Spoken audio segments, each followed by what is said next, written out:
नमस्कार दोस्तों, आज मैं आपके सामने हिंदी कहानी बांझ लेकर आई हूँ। अगर आप मेरे चैनल पर नए हैं तो प्लीज़ चैनल को सब्सक्राइब ज़रूर करें। बांझ। राजकुमारी के पांव आज ज़मीन पर धरे नहीं धरा रहे थे। क्या करे, किधर जाए। कभी सोहर गाने वालियों पर रुपये न्यौछावर कर रही थी, कभी महाराज जी को नमक हल्दी दे रही थी। इधर से मुँह बूढ़ी चुटकी ननदिया उससे हंसी कर रही थी, तो उधर बगल की अम्मा जी छावनी बनाने के लिए गुड़ मांग रही थी।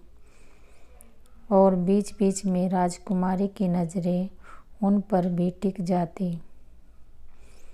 आज कितने वर्षों के बाद उन्हें खुश देखा, एकदम निश्चिंत। कनपट्टी की सफ़ेद रेखाएं भी आज नहीं दिख रही थी। असमय उग गई झुर्रियाँ अचानक से कम हो गई थी। आखिर विवाह के 20 साल बाद दोनों को औलाद का सुख मिला और जैसे जीवन ही बदल गया, सोच रही थी राजकुमारी। 16 साल की उम्र में उसका विवाह छुटन से हुआ था।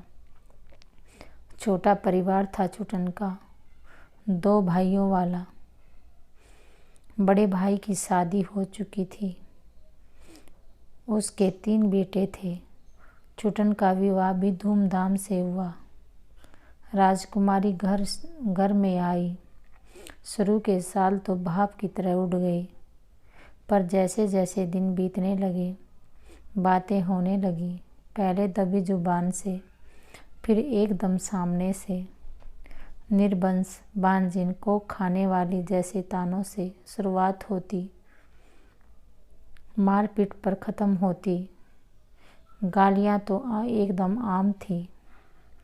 छुटन सब देखता। शुरू में एक आध बार विरोध भी किया, पर बड़े भाई भौजाई के सामने खुद को बेबस पाता। और एक दिन बड़े भाई का बेटा बीमार पड़ गया। माना गया कि सारी करतूत राजकुमारी की है, इसी ने किसी से डाइन करवाया है। डाह जो है, बस फिर क्या था, उसे मारने में दरिंदगी की हद पार कर दी गई। दीवार से सिर लड़ा दिया, चैला से दागा गया, नाखून खींच लिए गए। छोटन की भी पिटाई हुई और दोनों को घर से बाहर पटक दिया गया। एक सिसकी सी आई, आंसू ठोडी तक बह आया था। चौंक गई वो। ना, बिल्कुल ना। आज इन बीते दिनों का क्या काम। गुनगुनाने लगी राजकुमारी। ललना कवना बने फुलेला मजिठिया, तय चुनरी रंग बाई हो। तभी फिर से एक सिसकी सुनाई दी, धुर्त ई मन में। वह जोर जोर से गाने लगी। झनर झनर बाजे बजनवा, रुनु झुनु बाबू खेले आंगनवा। पर सिसकी की आवाज़ तेज हो गई। अब वह रुदन में बदल गई थी। राजकुमारी ने ध्यान दिया, वह आवाज़ बगल के पट्टा से आ रही थी। अरे यही तो जीजी है। क्या हुआ?